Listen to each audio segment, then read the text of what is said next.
Bueno, y empieza Economía Digital, está el contador Gabriel Budiño, trajo papelitos amarillos así. Sí, hoy Amarillos pasé limón. a formato papel. Hoy que vas a hablar del futuro, te traes papelitos. Sí, Te das cuenta, ¿no? esa es una buena discusión. Estos días he vuelto a rol de alumno, aprovechando la visita de un profesor norteamericano a, Fantástico. a un posgrado compartido, unas actividades compartidas entre Facultad de Ciencias Sociales y Ciencias Económicas, hablando de comportamiento en redes de la sociedad o social networks. Y ahí volví a ese rol de estudiante sacando apuntes y me entró como una nostalgia del papelito. Y Que volví nunca a los falte, papeles. que nunca falte eso. Sí, eso es una discusión eterna, ¿no? De si, A mí me gusta, de si te en voy a mano libre decir, uno puede ordenarse mejor las ideas cuando quiere pensar un poco las cosas. Y como la idea era pensar sobre el futuro, con clave de futuro, y recordar un poco aquella experiencia que hicimos el año pasado, con una mesa de distintas mesas de comentaristas sobre la serie de Black Mirror. Bueno, volví al papel a dibujar esas ideas por ahí. Está bueno, yo siempre tengo una libretita al lado de la computadora y me anoto. A mí lo que me pasa es que ahora, por ejemplo, que sacaba apuntes, decía cómo vas perdiendo la práctica, ¿no? Es decir, entenderte la letra después de mucho de no escribir. Yo hace mucho que no escribo más. Te voy a decir que había alguien que tenía que estar hoy acá, pero nunca me entendí la letra. Claro, buenísimo. Sí, la letra se va perdiendo, es decir, agarramos nuevas prácticas y nuevas Letra de doctor, nuevas decía la estructuras. abuela, ¿no? Letra de doctor. No se Y entiende ahora nada. hemos como perdido mucho ese hábito de escribir, es decir, mensajeamos mucho, escribimos mucho en computadoras y vamos perdiendo un poco la habilidad de escribir.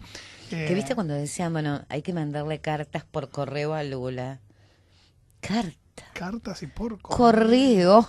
¿Dónde? Eso fue una cosa que pasó mucho en este país, que cuando logramos mejorar el correo se dejó de usar, ¿no? Prácticamente. Pero bueno, Pero por suerte se han podido centralizar en los rarísima, paquetes que siguen estando vivos. Pero escribir carta me resultó, me descolocó. Sí, y pensando también en escribir cartas, yo siempre digo lo mismo, de que el spam y las cadenas existían también en aquella época papel. Yo recuerdo en épocas escolares que estaban esas cadenas de hacer 10 copias de una carta a papel y enviarla a tus amigos. Qué pavada, ¿eh? Sí. Ahora lo que pavada. tenemos es como un potencializador enorme que son las comunicaciones. Bueno, para el día de la nostalgia, si no quiere gastar mucho, carta de amor en papel azul, decían la China Zorrilla y el Taco Larreta, puede quedar bien. Sí, yo creo que en cuando estamos en épocas de alta digitalización, los detalles artesanales, manuales o de épocas anteriores son una diferencia. Pasa también en la economía, ¿no? Una vez que me quise redimir, mandé una carta escrita hace poquito, pero la escaneé y la mandé por WhatsApp. Pero bueno, supongo que deben haber apreciado del otro lado el esfuerzo. No era Black Mirror seguramente. Pero si hablamos de amores, hay un capítulo de Black Mirror que juega, que usa como excusa un conflicto amoroso para plantear una discusión de futuro, ¿no? Y la idea de hoy era charlar sobre esas cosas que están en esos capítulos, con perspectiva, no de contar la anécdota demasiado de cada uno de los capítulos, pero sí discutir de hacia dónde vamos un poco en las cosas, ¿no? Y en ese capítulo en particular, que llamaba Toda tu historia, había como dos componentes, el componente técnico y la anécdota. Cuento esas dos y después charlamos un poco sobre eso. El componente técnico era un pequeño implante subcutáneo, o supongo yo que subcutáneo, que lo que permitía era grabar absolutamente todo lo que uno ve y escucha. Es decir, un aparatito que permitía el 100% de nuestra vida ser grabada, filmada y grabada en audio. Que en realidad lo tomaba de nuestra propia visión y nuestro propio oído y por lo tanto generaba eso en un archivo digital enorme. Y la excusa y la anécdota de ese capítulo de Black Mirror era un conflicto de pareja donde la otra persona le decía, bueno, vos me decís que hiciste tal cosa a tal hora, mostrámelo. La clásica. Exacto, demostrame eso. Y en un mundo donde perfectamente se podría demostrar eso, ¿no?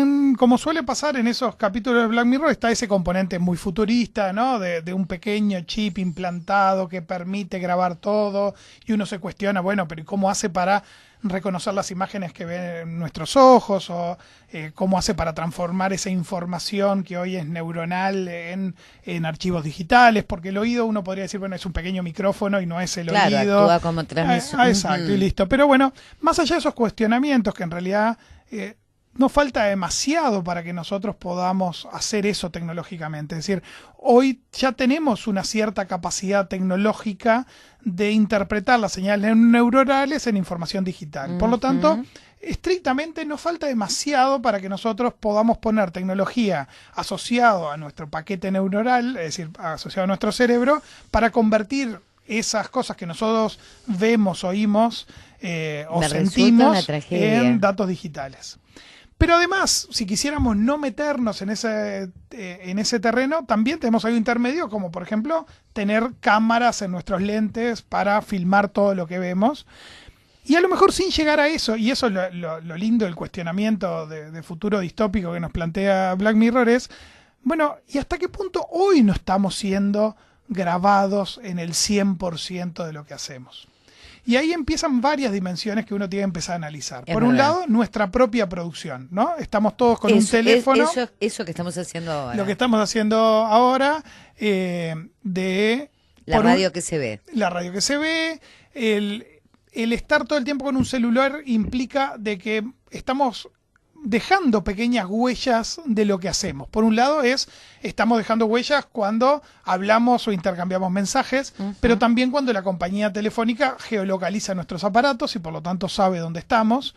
Eso es información valiosa y que tiene precio y es conocida, ¿no? Es decir, obviamente, las fotos que enviamos durante todo el día para las fotos que tomamos, a su vez las dudas también que quedan de en qué punto los micrófonos de los celulares están realmente apagados y hasta qué punto las cámaras de los celulares están realmente apagadas cuando no las estamos usando. Eso es una discusión que bordea también incluso la ética de las compañías, pero estrictamente yo podría tener una aplicación que esté todo el tiempo tomando sonido contextual para ayudarme en mis búsquedas, por ejemplo, porque podría ser muy, muy bueno. Yo ahí no he hecho ningún trabajo real de investigación, pero alguna vez me ha pasado de estar viendo una película y ir a googlear el actor de esa película y que rápidamente entre los primeros resultados esté el nombre de esa película. A mí me ha pasado. Y uno dice, ¿cómo sabe? ¿No? Y vos decís, bueno, si la estabas viendo en Netflix y la estaba transmitiendo en tu celular estaba esa información y por lo tanto están tus cuentas y asociadas. Ajá. Y en algunos casos uno dice, che, ¿no estará el micrófono captando sonido y contextualizando mis búsquedas a partir del sonido que escuchan el ambiente? Y ahí empezás a mirar el celular como un poquito de miedo. Pero uno se podría poner, digamos, bueno, yo no quiero usar celular porque no quiero, me paso un Nokia 1100, aquellos de una época vieja, y no uso WhatsApp y me pongo outsider de todo esto. Pero de todas maneras subimos a un ómnibus y pagamos con una tarjeta de transporte metropolitano y eso marca un recorrido, un lugar donde subiste asociado a una cuenta. Si nosotros caminamos por la calle, la cantidad de cámaras de videovigilancia claramente nos están viendo. Si manejamos un auto, las cámaras ya tienen identificación de los textos de las matrículas y por lo tanto si vamos a tirar al contenedor basura, el contenedor tiene una cámara. Y además, seguramente en breve tengamos contenedores que a su vez recogen información de lo que hacemos. A su vez, si estamos en un restaurante y pagamos con una tarjeta de crédito, también se generan trazas de esos.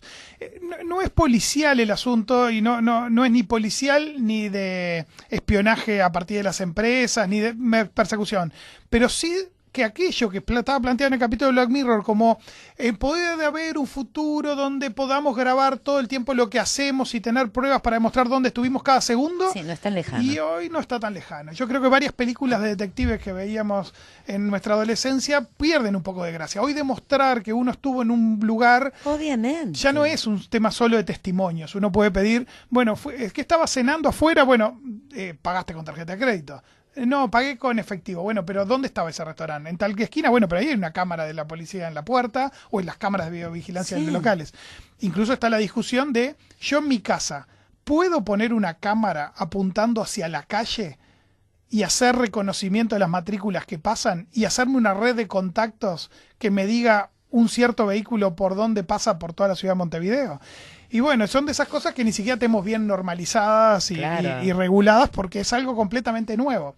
Imagínense que un montón de personas en sus casas ponen cámaras apuntando hacia la calle y hacen una red de identificar vehículos en la calle que uno puede perfectamente saber dónde está cada vehículo en cada momento. Y en realidad la podrían hacer privados con tecnología que es a esta altura muy sencilla y muy barata. Por lo tanto, eso de las pruebas permanentes de lo que hacemos y de registrar y los rastros es como toda una historia que moviliza. Y obviamente acá estaba bien forzado con algo muy sencillo, que era la grabación en video de toda nuestra vida, pero también pasa con eso, ¿no? ¿Hasta qué punto esta tecnología también no nos está, o la tecnología en general, no genera tantos rastros que ya no es un tema de la gente que se opone a la inclusión financiera por lo que la DGI nos pueda controlar o el Estado nos pueda controlar, sino de que todos vamos aceptando también unas reglas sociales que tienen que ver con dejar rastros. El otro día estaba mirando, pero estaba mirando por otra causa, por un tema social que habían tocado, una comedia, y que no soy muy de mirar comedias, y fue muy cómico, porque había una mujer muy celosa que cada 5 minutos le decía a su marido, mándame la localización. Bueno, WhatsApp, no sé si todas las personas saben, tiene una forma que es compartir la localización en tiempo real. También la y por lo tanto uno puede ver a la persona moviéndose. Hasta que llegue a ti, por ejemplo. Exacto. Y a su vez, eso puede ser muy práctico para coordinar con alguien, te paso a buscar y que la otra persona, si se está terminando de bañar y emprontar, la típica. Bueno, te presiona mucho si sos mujer, ¿no? Imagínate con el delineador y viendo que te está golpeando la puerta. Exacto, que ya está llegando. Podés salir como... Y aquello de que muchos que hacemos muchas cosas y andamos siempre corriendo dentro de la ciudad decimos, ya estoy en camino, ya no es, ¿no? Cuando en realidad ni siquiera salí. No, esa mentirita esas mentiritas se pueden llegar a ir. Hay algunas mentiritas que ya no podemos hacer más. Exacto. Yo recuerdo hace muchísimos años transmití una apertura de mesa de la cama. ¿De una apertura de mesa de elecciones? Claro, pero igual, porque era un circuito muy conocido, lo había hecho muchos años, nunca cambiaba nada. Nada cambia. Igual después aparte son de esas transmisiones que no tienen mucho sentido. Claro, tampoco. Después me vinieron los nervios muy fuertes, ¿no? ¿Y si pasó algo esta vez? Pero que no me quedé tranquila hasta que constaté que nada. Pero la realidad era que me había costado tarde, 6:30 de la mañana había que estar y la jornada iba a ser larga, seguramente. Muy larga. Pero ahora ya no lo haces. Exacto. Ya salís grabado desde todos los lugares. Hay como una idea de la tecnología nos espía, pero a su vez nos es funcional, ¿no? Es eso que yo decía de, bueno, si el celular está escuchando el contexto para ayudarme en mis búsquedas, es algo que en realidad es valioso siempre y cuando no se use para espionaje. Lo mismo nos pasa hoy con las cámaras del Ministerio del Interior. Estamos en una situación de un gobierno democrático y de un Estado que ofrece garantías, por lo tanto, cámaras de videovigilancia nos parecen geniales para nuestra seguridad. Si tu chip no llega a manos de tu psicóloga o la lectura que hace la heladera de lo que vos consumís no llega a manos de tu nutricionista, no hay problema. Vamos bien. Exacto, ese es el tema que también tiene que ver con neutralidad en la red, tiene que ver con protección de datos personales, tiene que ver con los límites de tener información, tanto de empresas como del Estado, solo para aquellas cosas para las cuales explícitamente está previsto. Y eso implica hablar también de consentimiento, y el consentimiento no es solo poner un flaxito de autorizar, que se llama aceptar las condiciones, sino que implica también formación de ciudadanía y otras cosas que hemos hablado. Entonces ese capítulo es un capítulo interesante, si alguien lo quiere retomar, se llama Toda tu historia, es la primera temporada de Black Mirror, el episodio 2. Toda tu historia. Toda tu historia. ¿Qué nombre tiene? Y una cosa que no hablamos, que sí tenía anotado en mi analógica tecnología de los post-it, era el derecho al olvido, ¿no? Que eso es otro tema que es muy importante. La ley de derecho al olvido. Que yo tengo derecho a olvidarme de las cosas, y no es un tema menor. El cerebro nuestro trabaja de una manera muy particular que es selectivo, a veces en forma racional, a veces influenciado por las emociones y a veces por el azar. Tiene una combinación seguramente de esas tres cosas. Obviamente no soy especialista en esas, pero sin duda hay como esos componentes.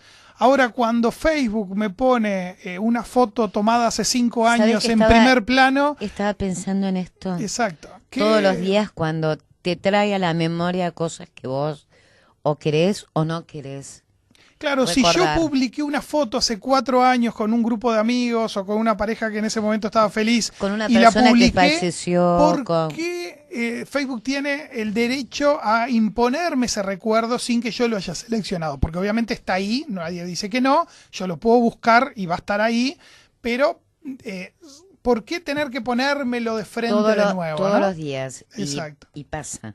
¿Sí? Cuando vos Y eso nos mirás, hace cuestionar eso, ¿no? El derecho que tenemos como individuos al olvido. Por un está bien el lado, archivo, exacto. Por un lado ¿no? es el Porque archivo, políticamente es correcto y necesario. Ahora bien, pero sí es también, si es una elección mía, ¿no? Porque yo Claro. podría querer borrar una foto. nos expusimos nosotros en lo que tiene que ver con nuestra Exacto, intimidad. pero a su vez yo tendría que tener el derecho, y es un derecho que está siendo exigido principalmente en Europa Ujú. por normas, que es que si yo decido eliminar una foto de Facebook, hoy pasa una situación muy particular que es que Facebook sí te la elimina para vos, sí la elimina para que nadie más la vea, pero no la elimina de sus registros. Claro. Es decir, en sus registros sigue quedando Claro. esa foto ahí. Entonces cuando uno habla del derecho del olvido, lo que dice es, bueno, yo tengo el derecho a eliminar ese dato de mi historia y que se elimine de verdad, es decir, que ni yo lo pueda tener, ni otras personas lo puedan tener, ni la empresa que lo alojó originalmente lo pueda tener. A mí me ha llevado a hablar sola ¿Sí? alguna vez. Muy bien. Decirle, ¿cómo te explico Facebook? ¿No? Que esto ya no corre más. Que mejor te callaras la boca. Exacto. Bueno, otro capítulo para recordar de Black Mirror es uno que se llama Ahora mismo vuelvo, que otra vez lo presento desde la tecnología y desde la anécdota. La tecnología, vamos a profundizar más ahora en ella en unos minutos, pero básicamente es la capacidad de recrear una persona con datos del pasado, generando una versión virtual de esa persona que ya no existe. No está. Ujú. Y la anécdota es una pareja joven donde el hombre fallece de esa pareja y la chica queda obviamente muy angustiada y muy afligida por esa pérdida y encuentra una solución recomendada por un amigo o una amiga que implica la posibilidad de intercambiar correos electrónicos con el fallecido. ¿Y cómo? No por contacto espiritual, ni de fantasmas, ni No es nada un por el Ghost. estilo. Exacto, no es Ghost, es una versión moderna de Ghost quizás, porque lo que plantea es que hay una empresa de software que si uno le disponibiliza toda la información de mail del fallecido, puede, con inteligencia artificial, reconstruir el estilo de Claro. redacción, de escritura, de comunicación que tenía De esa recuerdo, persona de fallecida. memoria. Eso soy Ujú. perfectamente posible, por lo tanto, ella manda un correo electrónico y la respuesta de ese correo electrónico es un correo electrónico que parece tal cual escrito por la persona que ella más amaba, que acababa de fallecer.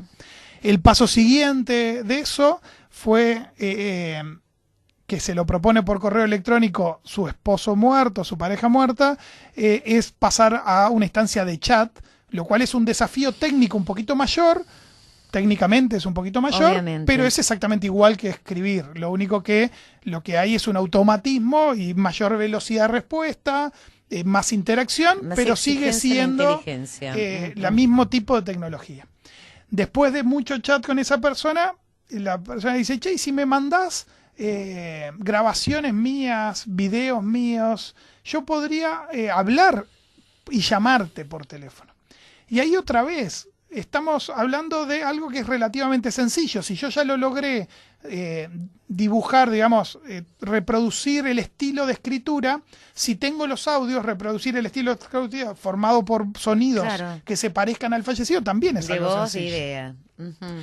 Obviamente después pasan se saltean una etapa que podría haberse dado, que es el video chat.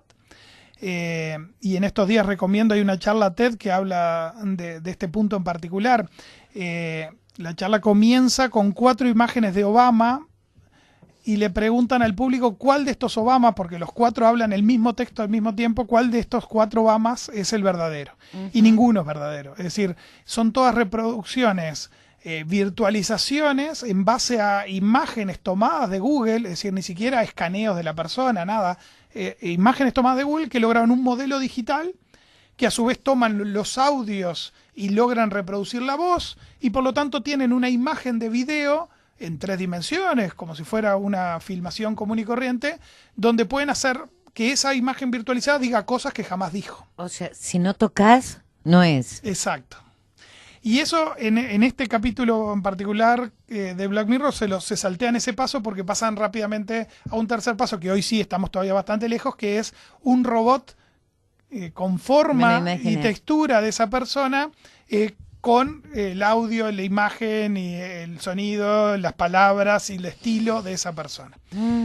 Obviamente, el capítulo es también muy movilizador, pero principalmente porque, por un lado, está el tema tecnológico otra vez, ¿no? Es decir, todos estos pasos que dije ya son posibles hoy.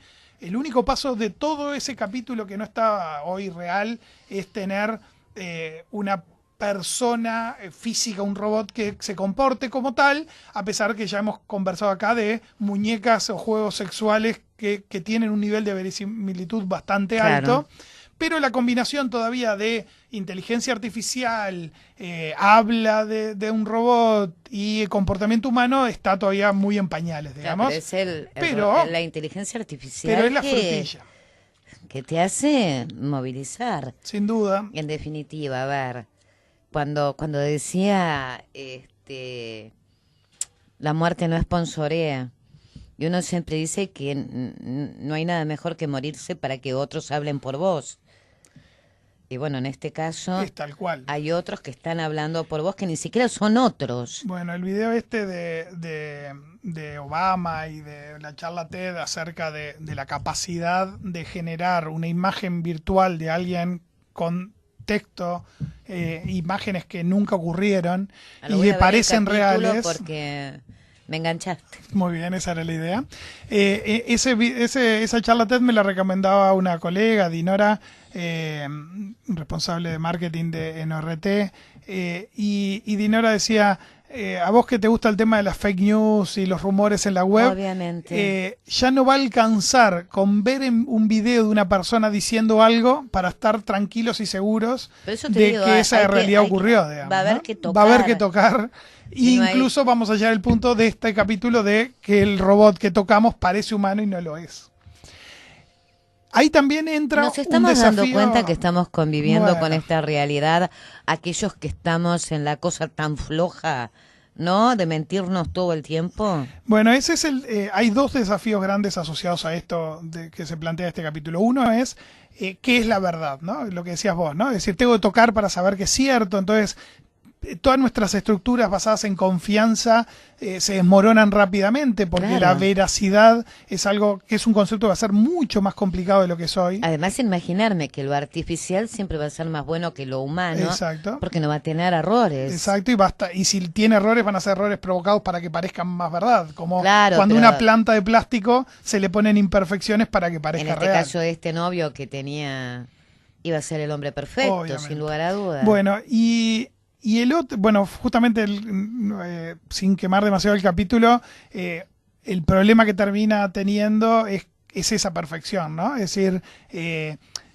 la no sorpresa, el pequeño caos que nos hace únicos los momentos. Cuando todo es planificado, predecible, pierdes la magia de la espontaneidad. Obviamente. Y en realidad... Y el amor se basa en eso. Exactamente. En lo imprevisible. Y eso imprevisible que a lo mejor vos decís, bueno, pero en realidad la máquina actúa tal cual la persona, entonces tiene ese componente de fidelidad de esa copia, pero claro, la fidelidad de la copia hace que se note que sea una copia porque falta el enojo, la falla. La pasión. La pasión, lo improvisado de determinadas cosas, el no decir la cosa oportuna, sino ser inoportuno. O sea, no se calienta la inteligencia artificial, ¿no? No hay lugar a pelea y a reconciliación y a su vez, después. Claro, si haces todos esos enojos, igual se va a notar que estás en un teatro. Pero lo más interesante en realidad del capítulo para mi gusto es pensar qué es la verdad, digamos, ¿no? Es decir, ¿y qué somos nosotros? Somos lo que decimos, somos lo que hacemos, somos nuestros gestos, pero si todo eso puede ser reproducible, somos diplomáticamente somos correctos. eso, ¿qué es lo que somos? Porque si Gabriel es sus columnas y lo que dice y lo que opina, y eso perfectamente, tras morirse Gabriel, puede ser perfectamente reproducido. ¿Gabriel era esto o Gabriel es aquello otro nuevo? ¿O qué es? Es decir, ¿dónde está la esencia de las cosas? Y eso es un poco también lo que ha pasado con el tema del componente inteligencia artificial, ¿no? Es decir, que lo que nos cuestiona no es ya tanto, o por lo menos a muchos lo que nos cuestiona no es tanto el robot que nos va a sustituir, sino más bien es qué somos realmente nosotros, ¿no? Aquello del trabajo dignifica, bueno, si el trabajo se puede automatizar y lo hace un robot, ¿queremos realmente trabajar? Es decir, ¿el humano nació para trabajar o nació para estar tirado en una playa disfrutando del verano? ¿O necesitamos que eso sea nada más que 20 días al mes? ¿O necesitamos que eso sea 6 meses al mes? ¿Cuánto tenemos que tener de trabajo y cuánto tenemos que tener de creación? Es decir, lo que nos cuestiona es qué somos realmente, ¿no? Es decir, hasta dónde vamos y hasta dónde podemos llegar. Y hasta dónde podemos llegar. Porque nosotros tenemos un tema que tiene que ver con la cultura, que creemos que nuestra vida es la norma, ¿no? Es decir, para nosotros es natural lo de 20 días de vacaciones al año. Claro, y nos parece que eso siempre fue así. Y en realidad, si uno mira un poco la historia de la humanidad, eso estamos lejos de que haya sido siempre así. Eso también pasa con algunos temas hoy que tienen que ver con feminismo, que se plantea como que es una lucha que no tiene sentido porque la evolución natural va para ese lado, y lo que se desconoce es que la evolución natural no iba para ese lado, que fue forzada para que fuera para este lado. Claro, y por lo tanto hay que seguir forzándola. Cuando muchos hablan porque que les parece fundamentalismo, bueno, el fundamentalismo fue porque estuvo del otro lado. Exacto. Entonces, para salir de eso tenemos que ser muy fundamentalistas hasta que logremos un equilibrio. Lo mismo pasa con la ley de 8 horas, lo mismo pasa con los roles parentales para el cuidado de los hijos. Es decir, naturalizamos como que lo que vivimos hoy fue siempre así, siempre igual. Y siempre es igual. Y entonces, no se cambia. Lo mismo es eso, ¿no? Es decir, 20 días de vacaciones, ¿eso es el natural del humano o el humano es mitad y mitad? 6 meses de vacaciones, 6 meses de trabajo.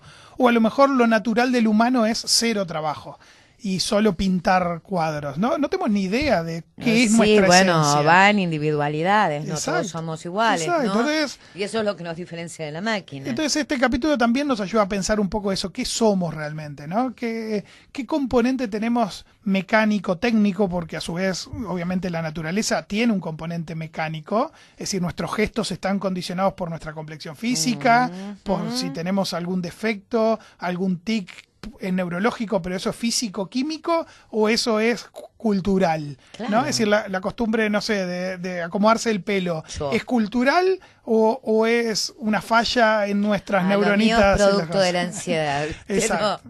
Entonces, el pensar que somos está ahí. Eso es el capítulo Ahora mismo vuelvo, que es temporada 2, el primer episodio de esa temporada 2 de Black Mirror. Y también tiene como mucho para pensar de hacia dónde vamos y el peso que tiene la inteligencia artificial. E insisto, es importante para cuestionarnos, entender de que está cerca, digamos, que tecnológicamente está cerca. Yo creo que no, que pasa por un montón de sumas muy aleatorias y del caos. Claro. Y valorar el caos y entender el caos es otra de las cosas que hacia las que vamos. Ay, cuánta cosa me trajiste, ¿eh? Ahora, mirá los capítulos, por favor. Como quedaron grabados en video, la gente escucha y los va a buscar. Y podemos poner en Twitter para los demás también esos 2 capítulos mencionados, y le dejamos deberes para nuestros oyentes 2 capítulos más que también analizamos la vez pasada, que podríamos retomar el martes que viene. Uno es Caída en Picada, que es el primer episodio de la temporada 3, que habla de reputación social y de los likes y de ganar estrellas. Y otro es el capítulo Playtest, que es un capítulo sobre realidad aumentada, que es el episodio 2 de la temporada 3. Sobre ellos también podemos charlar un poco sobre futuros distópicos, sobre la importancia de la tecnología en nuestra sociedad y sobre la esencia al final de lo que somos. Un minuto nada más porque me tengo que ir a Eduardo Pereira a hablar de empleo, que es muy importante, pero en los últimos días habrás visto, lo tuiteó un amigo mexicano, y es la carita de una niña en Gaza, una chiquita en medio de la guerra, llorando, desesperada, al cual el fotógrafo le pide una sonrisa. Eso causó, claro, la cara de la niña es entre el miedo ¿no? Y el tener esa cuotita de esperanza para mirar al otro con generosidad, con amor, porque capaz que el otro le habló bien y ella encontró Obvio. en su voz la calidez. Y ahí vino todo el problema ético, ¿no? Que hizo ese fotógrafo por... Yo me planteaba también, los fotógrafos que están en la guerra han aprendido a superar un montón de cosas, pero ¿qué haríamos nosotros? O cómo visualizaríamos determinadas cosas que están pasando en el mundo si no fuera por ellos que arriesgan la vida todos los días, ¿no? ¿Qué necesidad pudo tener el otro también de esa sonrisa en vez de la lágrima de una niña que no podía soportar? Hay tanta cosa cuando uno se pone a mirar qué es la realidad. Sí, y en cómo la reflejamos, ¿no? Es decir, la tecnología nos permite reproducir esa realidad, es decir, porque una fotografía es una reproducción de la realidad, y la pregunta que nos terminamos haciendo es si la realidad es la que uno ve. Hay uno de los capítulos de Black Mirror que podemos sumar a este análisis de la próxima columna que tiene que ver con eso, ¿no? Con deformar una realidad para hacerla más tolerable para poder, por ejemplo, matar gente. Es un capítulo que lo que hace es poner en los ojos de un soldado una realidad deformada para que no sienta la culpa de matar gente, que es su deber, ¿no? Y el deber es... No me enloquezcas más, te pido Gabriel Budiño, porque viste cómo me dejas, ¿no? Me dejas así como queriéndome ir para mi casa a ver los capítulos. Fue el objetivo pero tengo que desde cantar siempre. hoy. Tenés que Gracias cantar. por venir. Un poquito de música le pido a Ramón para irme a Eduardo Pereira.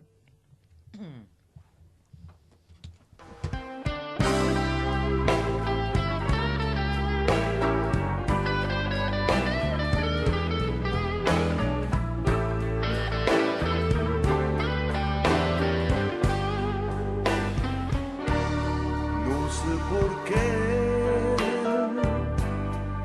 imaginé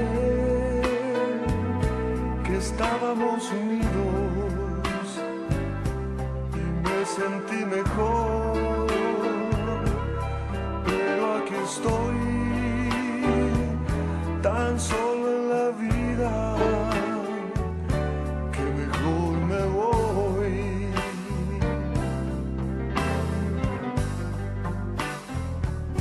Como un viejo blues me hizo recordar momentos de mi vida y mi primer amor, pero aquí estoy tan solo en